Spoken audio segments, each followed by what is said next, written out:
let's make loads of cash. I think if you and I will put our heads together, we can do that. But what kind of money is the question, and who is it that you as an individual want to be? I love to have a good night's sleep. Business is failing. They're not keeping up with what they should be keeping up with. So I think it's also important to kind of remind the CEOs out there that you need to keep innovating. I'm sorry to say to everyone, but it's all politics. So we are all politicians, and that's of course so sad. Money does still win this game. We're here with Nordic Business Forum, and I'm your host, Heli. Today, we'll be talking about the end of the neutral CEO. To help me build a playbook for corporate activism, I'm joined by Annika Arras, the CEO of Milton New Nordics, and Thomas Kolster, an experienced marketing advisor and author. We'll be talking about what CEO and corporate activism really mean in today's context, why it's a timely topic, and maybe most importantly, how to do it well. For decades, a safe place for any CEO was somewhere in the middle, but that's no longer the case. The latest Edelman Trust Barometer shows that 70% of people are unwilling or hesitant to trust someone with different views. And here's the twist. The same people are looking not to their politicians, but to their employers to bridge that divide. So leaders are faced with a dilemma. If they're pressured to take a stand, but if they do, they risk leaving some of their stakeholders out. And if they stay silent, they still risk leaving some of their stakeholders out. So there's no established universal framework here on how to succeed. But there's consequences for doing it wrong. And so the question is how to lead through polarization without breaking your company. Let's dive in.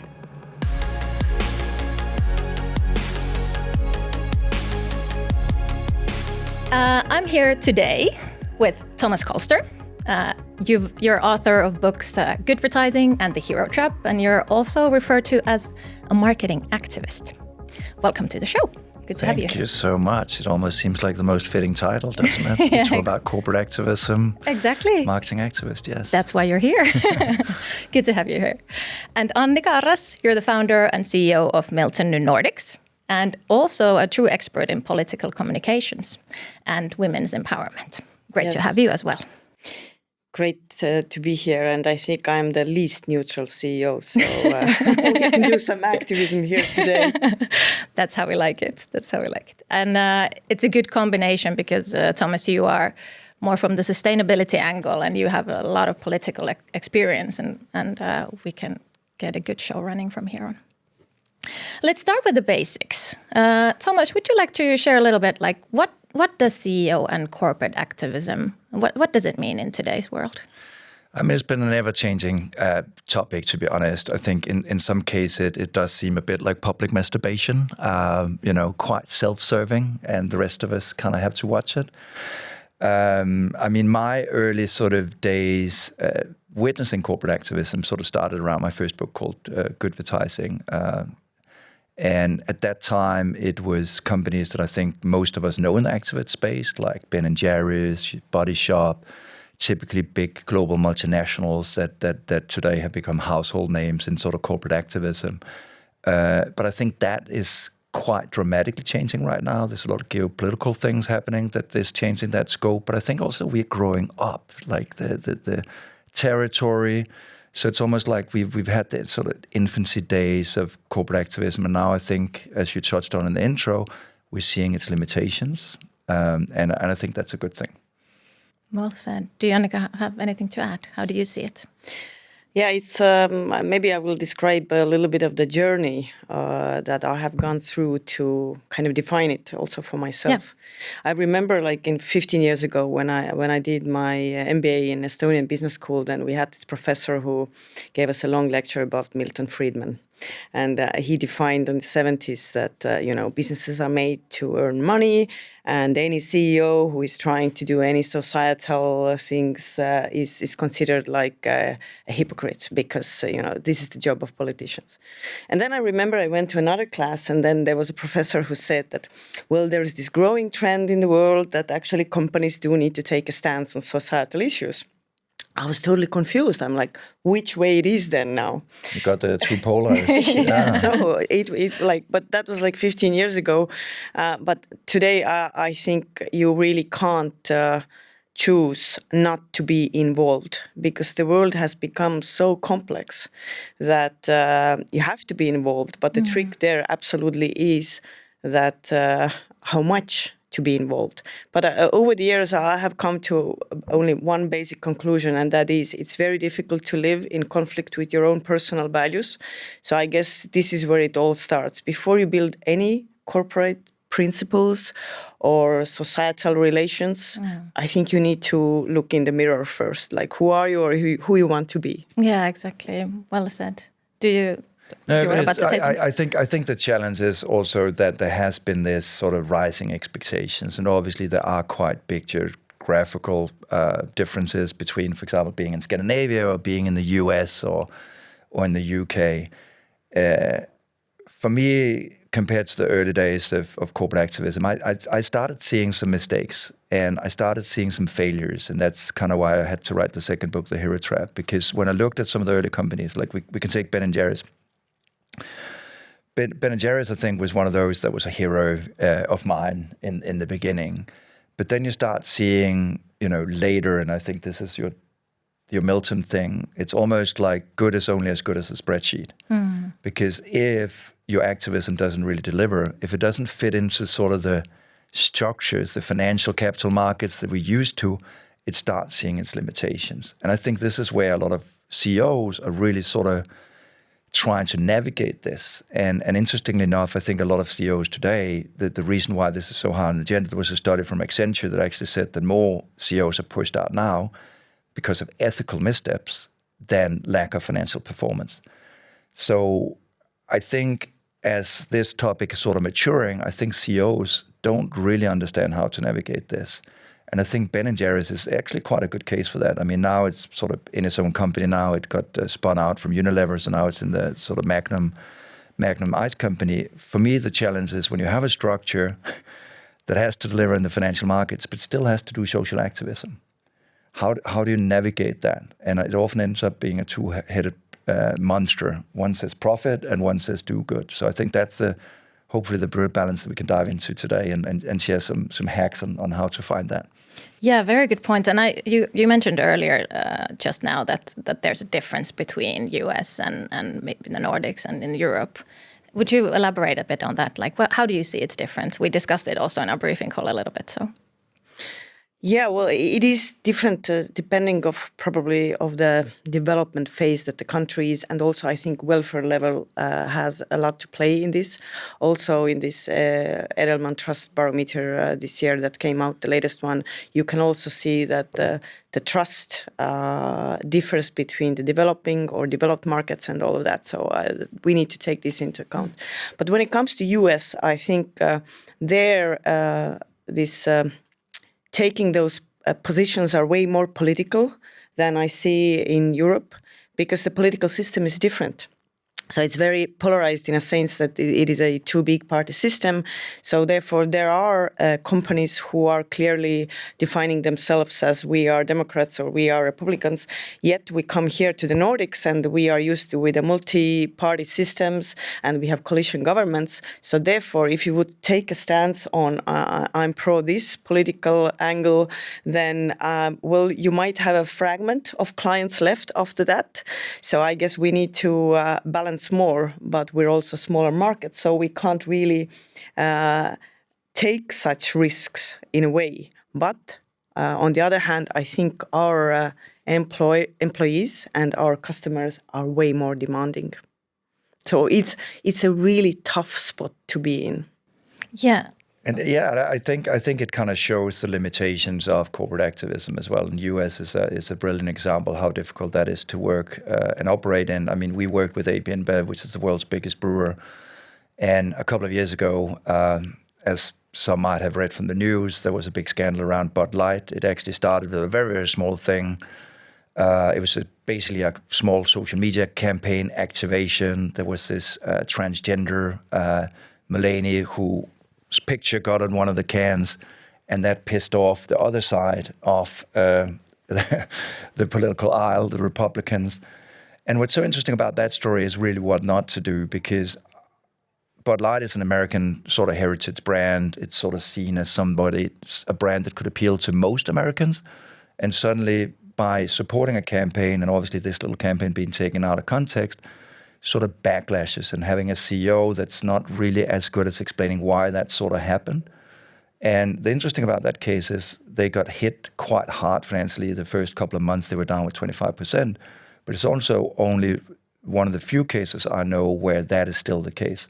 Bud Light is no longer the biggest beer in America, and the other competitors came in. So I think it showcases this challenge. When you take a stand, the problem is, why do you want to scare half your customers away? And this is exactly what I call the hero trap. I think it's much better to, instead of going on a high horse with your values, understanding that your company's primary mission is to share and support your customers' needs. So what I always advise CEOs to do and companies to do is, yes, you have your principles, you have your values, but so does your customers. And so you really need to take a customer perspective and rather being on the high horse and say, this is what we do, this is what we believe in, maybe just try and lean in a little bit to your customers and see how that goes. And I think that's the commercial reality. And this is probably also why politics and commerce mix a little bit like oil and water. Yeah, no, I would be interested in kind of elaborating on that point, that you bring in the customers, and then we're talking about CEO and corporate activism. It can come in both ways, or either or.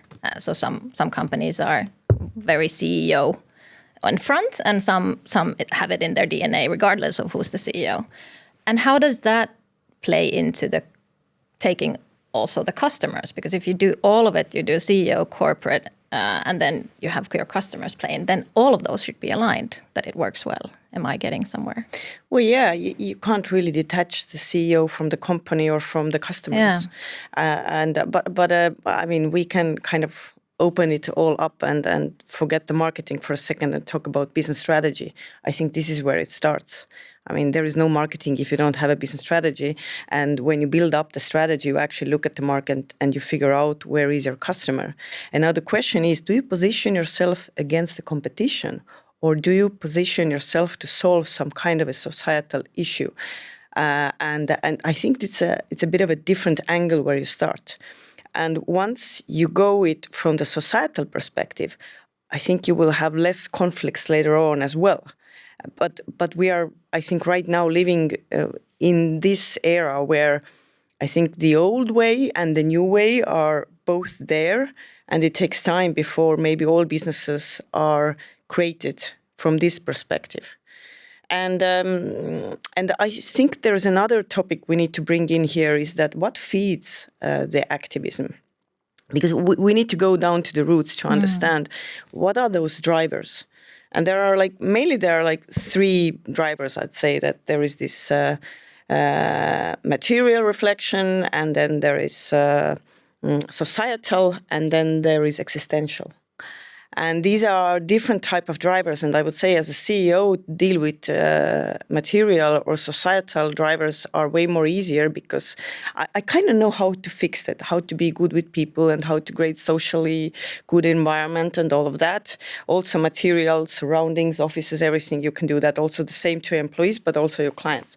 But when it comes to existential drivers, and here we are talking about, for example, climate change, or we talk about ongoing wars in the world, and no matter where they are, this is where my hands are so short.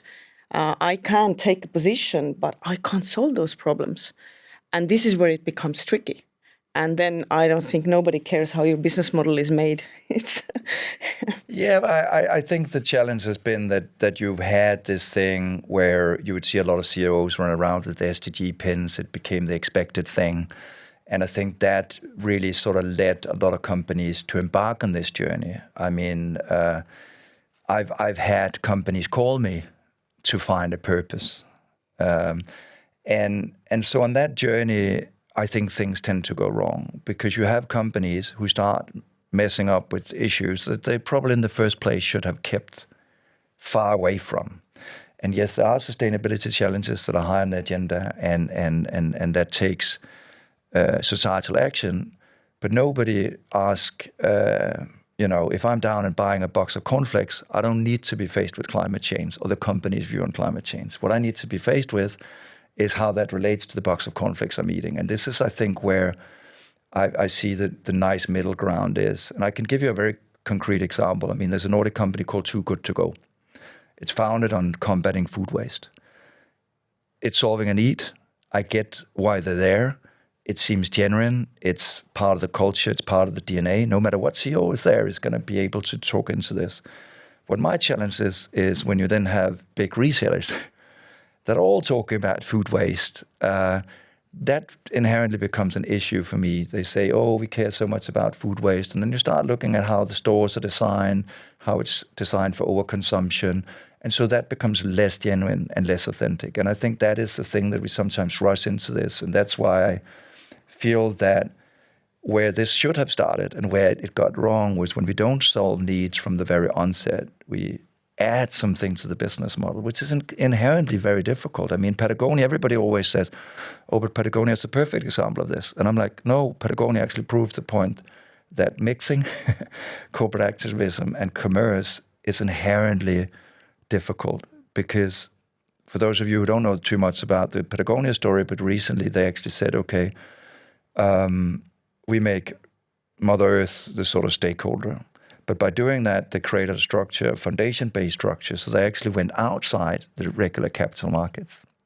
And for me, that's a capitalization. That's giving up. That's giving up on corporate activism, because in some ways I feel where these things work really, really well is when you can work within the commercial structures, the reality that most CEOs operate within, because else we are talking about small challenger brands that can be more activistic. But I think if we need to leave the CEOs with something here today, I think most of them are probably working with shareholders. And in that reality, it's inherently difficult to navigate this stuff. Yeah, I think that's such an interesting point. I started to think, or actually we even discussed it in our team, that if you peel the onion far enough, like, is any company actually fully sustainable, fully ethical, and always right? And so that makes this topic so interesting, because it comes from so many different perspectives, and you can look at it from so many different angles, and kind of always you can argue that was not fully the right thing to do, or that from this side or this side. So I think it's a very complex matter. And from there, I'd like to hear your point of view on, is there, like, where's the line between a universal value and a political opinion? How can leaders kind of define this? Well, when we talk about activism, everything is politics. Even I always try to, these are always interesting discussions when people try to claim that they don't do politics. Like, no, politics is bad. I don't like it. I don't do politics. Corporate activism is doing politics. Or even civic activism is doing politics, because with your activism, you're trying to influence something in our lives. Either it's a policy or the way of living or something, or even within a company, like organizational culture, you're also creating this. So in a way, I'm sorry to say to everyone, but it's all politics. So we are all politicians, and that's of course so sad, but good at the same time, because when we talk about we don't trust our politicians, we should also ask ourselves, like, do we trust each other then? Do we trust ourselves? Because in the end, it is the art of collaboration, and how do we agree? How do we live together, either in a company or in a society? So it is tricky, but I think clarity here within one corporation or a company is very important. Clarity meaning that the things you say, you have to do, and vice versa. I mean, this is very common to say, talk the talk, walk the walk. Walk the talk, sorry. And then it's really true, because if you say something and then you go against it, then you lose your clients, you lose your people, and then, well, this is what takes the trust away. And that's why we don't trust the politicians, because sometimes they say something and do the opposite. And so that's the problem. So for CEO, you just have to be always aware that you live what you preach. I think you to a certain degree are right in terms of corporate activism becoming almost public lobbying. And quite self-serving lobbying most of the time, to be honest, because you have company XYZ maybe advocating for harder climate goals because they're already on that journey, and that might set the competition at a disadvantage. So there's a certain truth to that. I think the challenge, though, again, is when you try and mix those two things, it often goes wrong. And I think we see this in this really fragmented time with a lot of geopolitical pressures. And this is where I think CEOs most of the time actually get this wrong, whether that is on diversity and inclusion, whether that is on climate change, whether that is on a stance on war. And that's also why most of the time what I advise leaders to do is actually, as much as humanly possible, to stay away from that open politics. Stay close to what your company is doing, the role that you're playing in your customers' lives, and what your products and services delivers. Because as soon as you venture too far away from that, you start losing, I think, the trust and also the relevance in that conversation. And I think right now is such an interesting time because sometimes a lot of these things are forced on you. I mean, there's been a big debate right now around Anthropic, and the U.S. government obviously pressuring them to enter into defense agreements. Things like complete no-goes in many ways, surveillance on U.S. citizens, adopting AI into military technologies. And so that's a thing that's forced upon a company that decided to take a financial hit and saying, we're not interested in this contract, we're going to say no. But what's interesting about that, and I think this brings another dimension into why this has sort of become a sort of very pivotal thing for the CEO, is some of these conversations aren't necessarily just led by sort of external factors, but also internal factors, because the workforce today is fundamentally different than it was when I started. The young generations, they want a purpose, they want to work for something that adds meaning to their lives. And I think the Anthropic case actually shows something very interesting, that to get high quality people that knows AI, it's a very tough competition. So in this case, what I'm seeing right now is actually, even though they're doing it silently, it does seem like a lot of the big tech players right now are saying, it's not actually only hitting Anthropic. This is going to hit all of us, because we're facing the same evil that if we don't manage these societal expectations or these expectations from employees, we can't deliver. And we saw that with Google a couple of years ago before Anthropic, where Google had to say, sorry, Defense Department, we can't work with you. Our staff says no. Yeah, that's a very good topic. I'm going to take this on, having a very strong opinions on this, especially like where you can remain more neutral and where you have to take this strong position. Because when I said before that we need to also talk about the drivers of activism, and then if it is an existential issue, in a way, and we can bring an example from our own lives right now, and talking about employees. Like if you would not take a position on the aggression war in Ukraine, you would not have anyone to work for you anymore, or you would not have any clients. When we talk about those countries who have the border with Russia, I'm pretty sure that's quite the same in all Baltic countries, Poland, probably also in Finland. So this is where, in a way, the material, social, and existential drivers are all combined, and which means it's a yes or no question. There is no middle ground.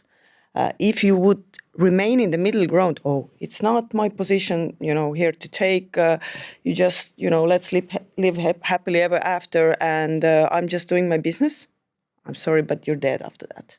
So this is where I have this perspective that you need to kind of understand how close this issue is to your skin, and not meaning you personally, but your key stakeholders. And if it is very, very close and it becomes existential, then you can't remain neutral. If it's something that is, further from you, okay, let's take another war that's ongoing right now, let's say in Iran, or another conflict in Palestine. We take positions in our region as well, and there are some people who have very strong opinions on it, yet there is no unanimous pressure from stakeholders to definitely take the position. People will not leave you because of this. So, because it's not so close to your skin, you personally. So, yeah. But I think this is also probably one of the cases, again, where I would really warn leaders to be very careful in terms of navigating these sort of forced upon you existential threats. And I actually do think that one of the things around that, which is really the Achilles heel of corporate activism, is sometimes this pitching to you to choose a side. And obviously this is the classic corporate activism that we come to know. But there is also a very good stand in taking the middle ground. A lot of companies both have Ukrainians, Russians, potentially employed when these things were happening. And so how do you take a position that includes everyone? And for me, as you said, introductory wise, I mean, I have a foot heavily planted in sustainability and another one in sort of business. And for me, the most sustainable thing to do is to be inclusive, not exclusive. And that's what I don't like about most corporate activism, is it actually says, you are not right, we are right. And I think as long as you as a CEO can avoid those types of positions, because they might come back to haunt you. Wars don't hopefully last forever. Conflicts tend to change. And also, we do see this, the media cycles are much faster right now. We didn't see this type of tokenism where people put an Israeli flag or Palestinian flag up on social media. I mean, if I look back at my parents' generation, I mean, there was apartheid in Africa, South Africa, that was the big thing. You would maybe boycott South African wine. Vietnam War, sort of, somewhere out there. But we didn't have as many. And I think this constant news cycle, this constant social media thing that is drumming up a lot of issues, I think this is where leaders really need to not put on the short beam, the long beam, and really think wholeheartedly, what do we want as a company? And how do we avoid maybe sometimes pitching these cases against each other? Where you need to pitch cases against each other is if it's fundamentally value aligned. And this is where it's very important, like Anthropic and some of these companies, where it's basically an existential threat to your business model, because you're not going to have any employees if you start taking on contracts that just seems contrary to an already a technology that is already seen as endangering livelihoods and businesses. This is where the organizational culture becomes very important. The word you said, being inclusive, that's very important. Because if you have those conversations and you have those situations that you do have Russians and Ukrainians together working in your company, then these are the issues that you need to talk with people. But if you don't have the culture that we actually talk about our problems, then this is where bad things start to happen. So if there's an elephant in the middle of the room and everybody and the CEO avoids this problem, then, this is a really short-term piece in that organization. I've been researching societal frictions. At Milton, we've been doing for 3 years now this friction study to understand our societal agency. Like what takes it away or what adds to it. And agency is something, me being able to act in a society based on my own values. Like I feel good, I don't have to pretend to be someone else and remain active. And interestingly, one thing that we learned from there is the thing that gives back the societal agency to people is workplace. Workplace where you can actually have open conversation, talk to your colleagues, talk to your leaders, because you don't trust the news cycle anymore, it's so you don't trust the politicians anymore. And then you ask, where do you have the conversation that you feel that you actually believe what is discussed? And it's workplace and family. So we need to feed on that, I think. And the same came with the Edelman Trust Barometer, that actually people are looking, they know that we're polarized, but they're looking for their employees to kind of get people together. So inclusivity comes.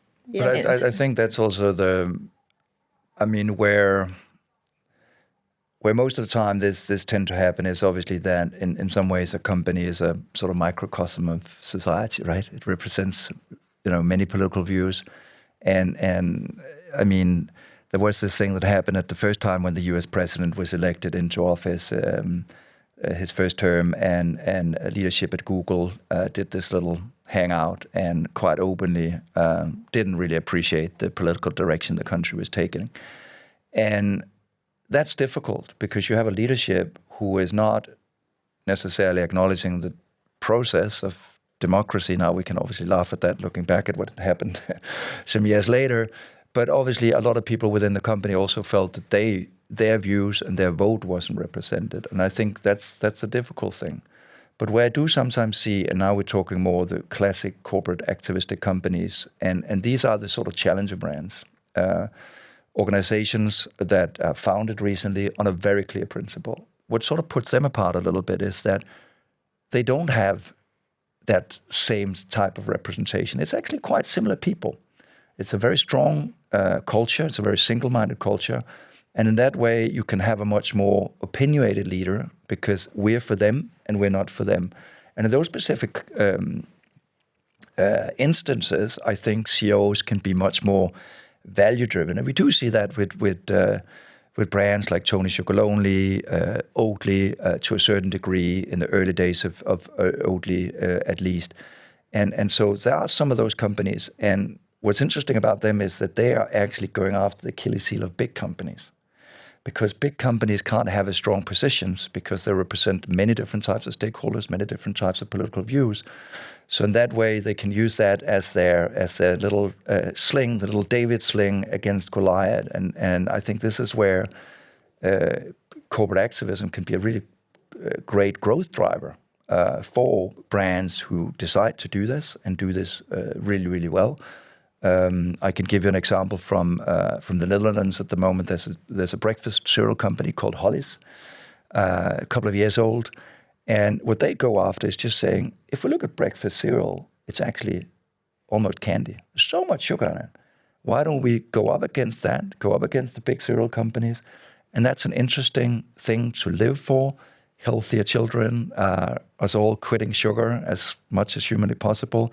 And that can be a really, really effective growth driver. And they're seeing that growth coming through because they have a very single-minded proposition and they're all very value-aligned in terms of what they want to achieve. Referring to different brands, then I'm a big fan of Finnish brand Finlayson and everything that they've done. And I have to kind of admit the secret that after they did a campaign on pay gap, I think it was 7 or 8 years ago, and it was a very strong message. I only buy their products. So you see, they spoke to me. Because I do think it's a problem. We need to address this. And what's even more interesting in this case is that what they do, they're a textile company, but they take on societal issues that in a way are not directly linked to their business. But on the other hand, they have people who work for them. They have clients. I'm the client. I care for this. So to me, they're really, really brave. But what they also show is that if you take on these kind of challenges, let's put it this way, you have to have let's say you have to have strong nerves, because they also got into trouble by doing that. I remember looking at this even a little bit. I was even a little bit laughing that this is so Finland, that first they addressed the problem and then they accused them of discriminating men because they gave some products cheaper only for women. They paid the woman's euro for that. So they showed how a life of a woman really is because of the pay gap, and then they became guilty of discriminating men, but then again they hold on to it. You have to kind of hold on to this position, otherwise you become okay, you did it only because you think it's good for the business, or you do it because you really believe in it. So, but then again, it can take another level because some companies. What is the soap company? I forgot the name. Lush. Yeah, do you mean? yeah, Lush, who took all the shops away from UK. So they lost huge amount of money because of that. But I think it was the risk they took knowingly. I mean, you can't count what's going to happen to your business if you close those shops, right? So At least you should. Yes, you should be able to calculate that. So I really do admire those companies, but I do think also that they're very rare. Most do not dare and maybe cannot also afford it. There are big questions there. Yeah. But I think this is where I have sort of seen the biggest weakness is that, a company is no more moral good than what the spreadsheet allows it to be or what the spreadsheet shows. And it's sad to say that maybe Milton Friedman was right to a certain extent. But I do unfortunately see a lot of instances where it does seem like money does still win this game in the short term, at least with the pressure. And I think especially as CEOs, they have shorter tenures, they sit shorter time in the seat. It's become much more of a sort of let's go in, let's turn around, let's get the growth numbers, and let's get out to the next position. And I think that puts a lot of stress on the financial systems in terms of delivering the quarterly results. And that's not great for activism. And it's not great for societal change because a lot of these things that we talk about, payment gaps, climate change, energy transitions, it's long perspectives. It's probably not even going to be the CEO who started that change that's going to see it through. And I think we've seen that with Unilever when Paul Polman launched the Sustainable Living Plan in 2010.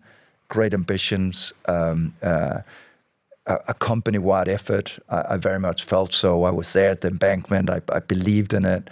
And now, obviously, we see a change of leadership, much more into an operationalizer, somebody who wants to do quick wins. Not to say that they have completely disregarded that across the business, but the business has, in some instances, had to live up to the shareholders and also activist shareholders, some on one side, but also some on the other side. And then I think one thing I really like you touched on is this. There's no evergreen sustainability topic anymore. When you do something for women, it comes hitting you in the other way. So it's kind of like trying to chase a rainbow. As soon as you think you're there, you're not really. The topic is constantly moving, sometimes forward. Unfortunately, as we're seeing at the moment, sometimes it moves backwards a little bit. So I kind of feel that for everyone who is sort of sometimes involved in this topic, it kind of feels a little bit like a roller coaster ride. And you have to prepare yourself for it. But that's also why it's difficult to take these very one-sided stance on something if you don't keep innovating. And a very good prime example of that is Body Shop. Body Shop was really one of those brands that pioneered ethical beauty and cosmetics. I mean, when Annika Arras was there and she did her thing, she did actually change regulation, as you say, with politics sort of coming into the very core of the business. But they didn't really sort of keep up with the agenda. And suddenly you see lots of other brands, Lush and others coming in.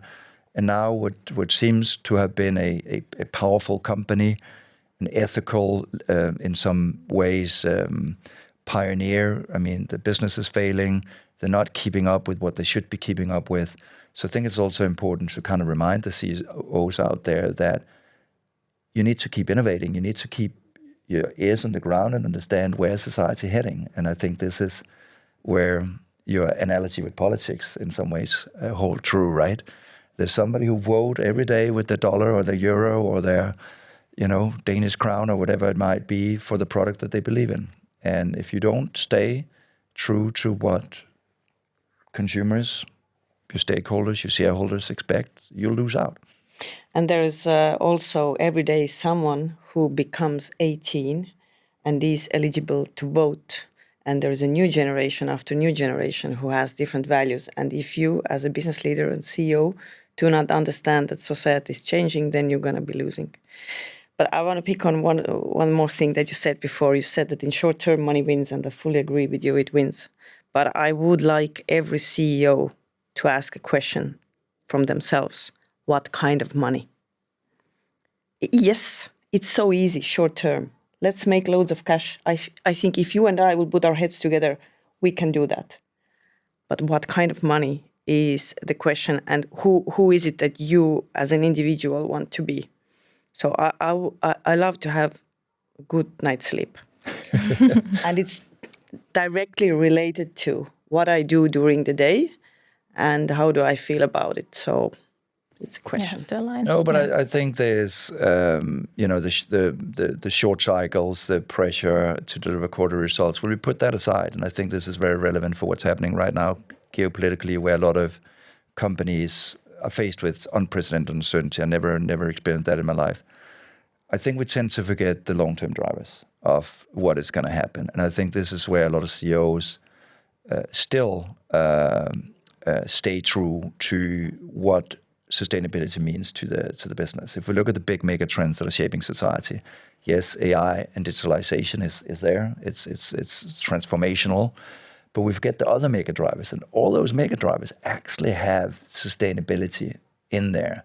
So whether there's resource scarcity, water being a big one, energy transition, how are we ever going to feed our digitalization if we don't figure out the energy transition, climate change, demographics, the demographic change that we're seeing right now. Yes, we're seeing a lot of young people, but we're also seeing a lot of older people that got a lot of spending power and that like to vote, and that tend to like to vote a little bit more conservative than people in the big cities like. And so there's a lot of pressures there that are playing out. And I think this is always, when I go into those types of conversation, yes, you can take on the short beam, but that's not a very safe way to sort of drive for too long. You can completely shut off the headlights. Probably not a very wise strategy. I do see some companies applying that at the moment. But I think wholeheartedly, again, that the companies who apply that high beam are the ones that are going to win. And I mean, we've done studies on it, but mostly on the brand equity, which is, again, 80% of a company's value. So we can't really discredit the brand for being the one that we researched there. So we looked at a decade of environmental, social brands and campaigns. And the interesting thing there was that what we could see was that the ones who stayed true all those 10 years, a Dove is a good example, actually reaps the benefit in the long term. But the ones that started zigzagging disappear, or the ones that didn't keep up with the time disappear like a body shop. So I think there's a really great lesson in that high beam. Talking about sustainability, I again have to agree with you here that everything we do, it's related to sustainability, because all those things that you mentioned, water scarcity and so on, everything in the end leads to conflicts in the world. You can't really erase those from each other. I mean, they're always there together. And one of the study we did last year, we also asked from the people in the Baltic countries and in Finland about what gives them hope, and also what are the things that they expect companies and governments to solve so that they would feel better and have better belief to the future. And we asked for short-term and long-term. Interestingly, for short-term, people expect quick solutions related to economics and defense. So we want to feel safe, and we want to be able to pay our bills and continue living the welfare life that we have. And long-term solution in all those countries was related to climate and nature. So I think this is what our stakeholders, or not our stakeholders, our employees and customers want. So then let's go back to the businesses and see if this is what we are offering. But again, it's complex, so I don't have a 1 + 1 = 2 solution here. It's a complex topic to have 1 + 1, but let's try. Let's try to draw it all together. I think we've discussed what it is, what are the benefits, what can be the cost, some real life cases, and now let's try to draw some guidelines for the leaders listening out there. And I'll start by throwing in why, what, how and when. Let's discuss those 4, because I think we might get into some guidelines through that. So let's start with why, like Simon Sinek would say. So why should leaders do this? Why should they take a stand? Again, I mean, most of the time it ends up being public masturbation or self-serving lobbying. So I think in most cases, probably they shouldn't. I would start a completely different place. I would start at looking at what are the needs that you solve as a company and focus on that. Don't run into the hero trap and being too much value obsessed. You need to stay on your values, but you need to understand your customers and the journey that they are on.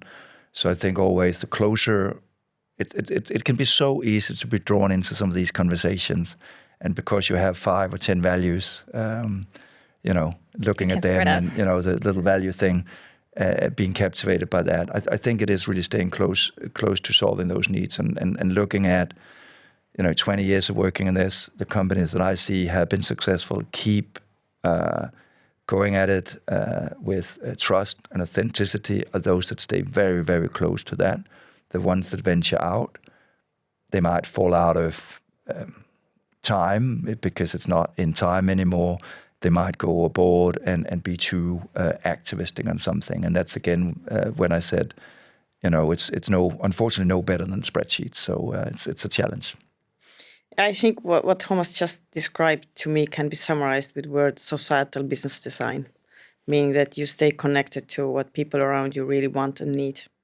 And then when you build on that, then it is less realistic that you will go into conflict.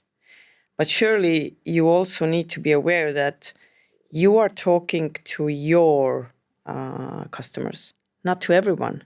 Every business is not made for every person out there, right? So you probably are targeting.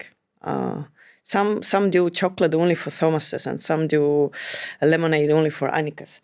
And then you need to make sure that the thing that you offer resonates with those people. But those people have communities around them, and this is where it becomes more tricky, and that's why the societal design is needed. Yeah, well said. That's also a little bit of the what, what to do. Throwing it out there that when I did some reading, it was often said that CEO activism and corporate activism, it should be driven by the real need or want to create change. That should be the why. Would you agree on that?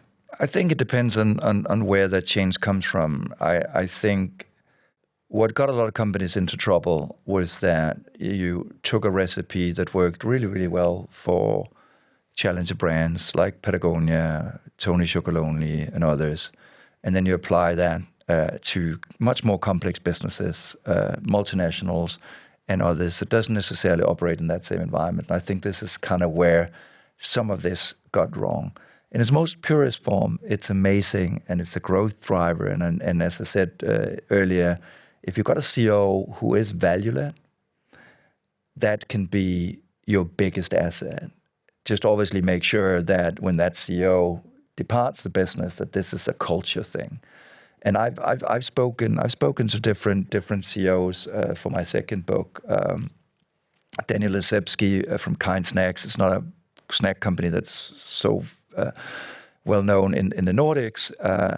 But basically, he was an Israeli immigrant to the US who came from one quite divided country to yet another divided country. So he created a snack bar on the principles of kindness. And how he argued that was to say that because this granola bar, snack bar, is made of ingredients that are kinder to the planet and to you, we promote kindness. And it's become a culture thing. So when you go into the office, he preaches kindness. The customers engage in generous acts. They would go to the U.S. border to Mexico. They'll leave water. They'll leave food for illegal immigrants who are passing through there. So that ethos, I think, can work really, really well. So it's not that I'm necessarily discrediting that. I think for most businesses, this is quite a dangerous path to go down. And that's where I think, whether it's a business structure, whatever, it needs to be in your operations. And also sometimes I would say beware that this agenda is not CEO-led, because quite often it becomes top-down. It's very important that it becomes bottom-up. It's a culture thing. Yeah, well, I'll take this response on a very personal level. As being a CEO, our brand purpose is we empower change makers. So, and I have to live that purpose every day. And it's not have to, I want to. So I'll make sure that I act every day based on that. And in our case, it really is bottom up. We do talk about this and we take on the discussions of, is this a client that we want to really work for? Because are they the change makers we want to empower? Is the change that they are driving for something that makes the society better? So we ask always those questions. Sometimes we have heavy debates with our team. Is this in conflict with our values or not? Do we want to go there or not? But I always try to push this conversation or nudge this conversation towards asking a question. If something is maybe not fully in our value context yet, but you see that they have the will to change, to become better in something, then wouldn't it be a good thing for us to put our energy in there to make sure that they actually do that? So I don't want to judge anyone based on what they're doing today if they're saying that, but I want to know how to do this thing better. Or I want to be more aware of what the society around us need. And if that's the case, so I see that let's say the attitude is right, then we go along. So I think that every CEO in a way should be a change maker. Again, there's a question, what kind of change? As I said before, what kind of money? And then what kind of change? I think that's an excellent bridge to the how, you already said. I think often people think about communication, which is an excellent part. Let's come to that soon. But also that is the actions that you take or the inaction. Like you said, that it's the partners that you choose to work with, and it's everything that you do can be taken as a stand in a way. Is there anything else about the how? Like I said, the communications or I think quite often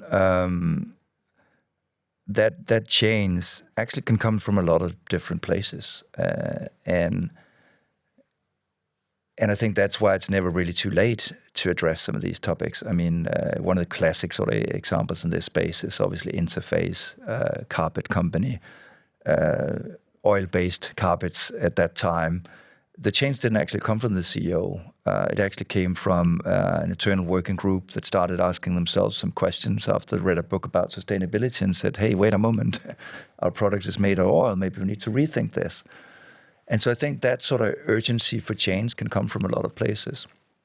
I think what a lot of leaders today are underestimating is the danger that a lot of these topics force upon their current business models. Let's be honest, there is a lot of business models today that probably are extractive, that most of the time are not paying the real costs of those products and services that are being delivered to consumers. And it can be a hiding and waiting game. And you can say, yeah, I'm CEO here for 3 to 5 years. I'm onwards to something else. But at some point, that bill will hit you, and it won't get smaller. And I think this is where it's so pivotal to take this quite seriously and try and really use this as a moment. And then the other thing I would say is, if we look at it sort of objectively, the thing is that we get drawn to opinionated leaders. We get drawn to brands that is strong and opinionated brands. The strongest brands in the world are brands you hate or love. I might love Apple, you might love IBM, and that's absolutely fine. But being in that middle field and just going one with the wall and being part of the tapestry is not going to really help anyone, and it's not going to help you as a CEO either. And I think this is why this agenda is so important. And I understand why, as a CEO, it must be extremely challenging because there's many other things you already need to be dealing with in your business. And suddenly also ask you to have an opinion about all these things. And that's where I say that probably the most dangerous thing is just to put on that STD pin because it seems like the right thing to do. Or maybe do that update around Ukraine without really thinking about what that might mean to your business. And I think this is where the biggest danger is tokenism. So reach down deep in your values, the need of the customers, and you'll have a good North Star. Yeah, very good point. And I think discussing the how that when you do that, then probably leaders also need to be ready to have a discussion. Actually, when they make a stand, they need to be ready to kind of take in the arguments, and it's not like a one-way communication campaign that you're doing. That it usually comes with some sort of response. And yeah, I guess the word thought leadership is here maybe the right term, because this is where I think you can show and share what do you stand for, and this is where, as you said, the dangers lie, right? Because it's a thought leadership, so you really need to be sure what is it that you preach for, and it shouldn't be only preaching, because I think in business it's both things. It's preaching and acting on it. That's again a good bridge to the final points of our guidelines. The win. That's how can leaders kind of make sure that they're not the one following? Usually, if you're the first one to take a stand on a topical issue, then you kind of get the credit, even though it needs to be authentic as well. But how can leaders kind of make sure that they're not the one who's just following others' lead, but also that they're not irrelevant, saying things that are not really timely? How does the when kind of bake into it? Well, I think first we should, each and one of us need to define what winning is for us. It can be something very different. More money is not always winning, or a true societal impact can be winning if it's a positive thing. So you need to define that first. But for me, I think like how to be ready for this, or how to make sure that whatever the win is that you get there is stay curious. You really need to stay curious to understand what's going on around you. If you're not aware of what's going on around you, you can't take those positions, and there's no way you're going to win then. Remaining curious doesn't only mean that I read his book. Maybe I need to read a bit more, and sometimes I need to fly to the place to really understand. Maybe that's my market, but I have never been physically there. You need to go there. You need to be with the people and understand. So if you're just a CEO in your lonely tower, that's a big problem. So stay curious. Yeah, I can tell you a very concrete example of the challenge that I think a lot of CEOs are faced with today. Some years ago, I was doing a lecture at Copenhagen Business School, and there was a couple of big Danish companies present, and they'd done their presentations. And then I asked, there's probably 500 business students in the room, and I asked them, so how many of you want to go and work for any of these quite purposeful, sustainable companies? A lot of them ranked in the top 10. And only 30, 40 people raised their hands. And I was shocked by not bigger support for what would be the crown jewels of doing this right. And so I asked them, so why not? I mean, and the answer I kept hearing again and again was, I'd probably rather want to go and work at a startup or probably work for myself. And why I want to share this story is basically that I think the best leaders today create platforms for growth. They enable the employees, and the employees might buy into the values for some time, but if you don't help them grow, they're going to be out of that door very, very fast. So I think the best leaders I see are the ones that take much more of a town hall approach, rather than the leaders I unfortunately grew up with, where leadership was defined by clear compass, this is my way, or you're out of here, which in so many ways was represented by a guy like Steve Jobs.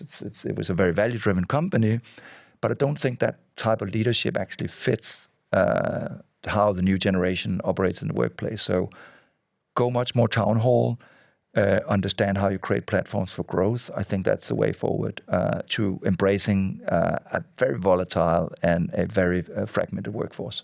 Yeah, I signed that. Voted that. No. Hey, to close, I'd like to hear, we've discussed a whole lot of things. So what would be the one thing that you wish a leader would take in from this discussion? Let's start with Annika. Remain true to your own values. You can't inspire others, lead others, or have a positive impact on anything unless you remain true to your own values. Well said. How about Thomas?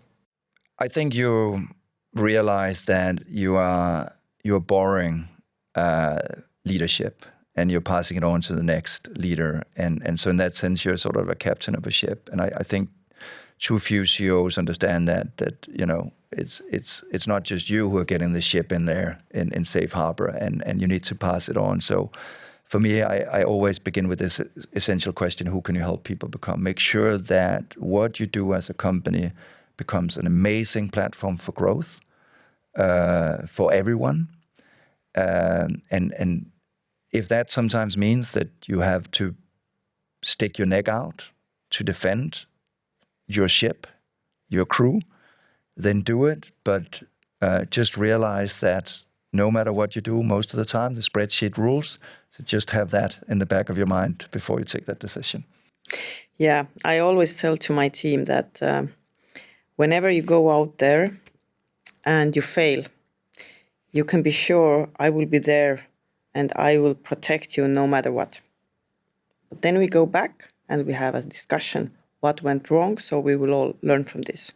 And I think this is the role of a true leader, to make sure that your team, as you said, has a proper growth platform, but they also feel safe. If you don't allow your people to fail sometimes, then they don't learn. But in order to get there, you need to kind of promise them that there is safety around taking those risks. Well, until the spreadsheet is correct. Yes. Yeah, but I guess there's really no growing without learning, and learning comes through failure, and that's but this is not so self-evident in the world.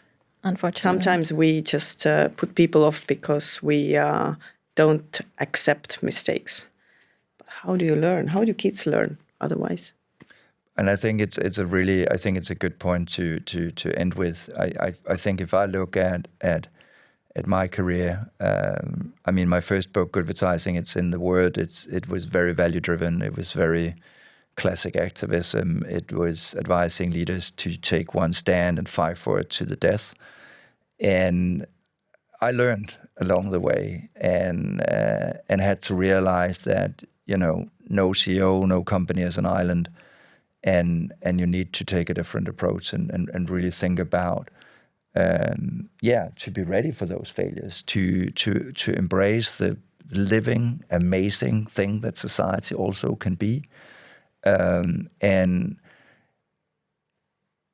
a final note on that is probably also just remind us that we live in a democracy, and democracy doesn't necessarily win by not being, you're not this and that, I don't like you because this or that. We all live in a democracy, we all live within one roof in a company, so we all need to respect each other.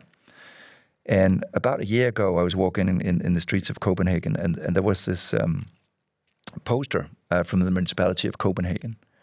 And it wasn't an election time or anything like that. It's just white letters, simple font on a blue background. And the only thing it says was, it's okay to disagree. And in some ways, maybe that is the most powerful reminder in all of this, that, let's just sometimes agree to disagree, but also agree that we're all citizens, we're all corporate citizens, and need to get along together, because else we all fail. And let's disagree respectfully. And I think this is what we need. We have lost that somewhat, at least in social media, I think. That's a very good point to close. Thank you. Thank you, Annika, and thank you, Thomas. And you all out there, tell us what you thought about this discussion. Tell us on LinkedIn, join us the discussion, and tell us, is there any room left for a neutral CEO? What do you think after hearing this discussion? Dare to disagree, I would say. Exactly. Respectfully. I'm Heli, and on behalf of NBF, thank you.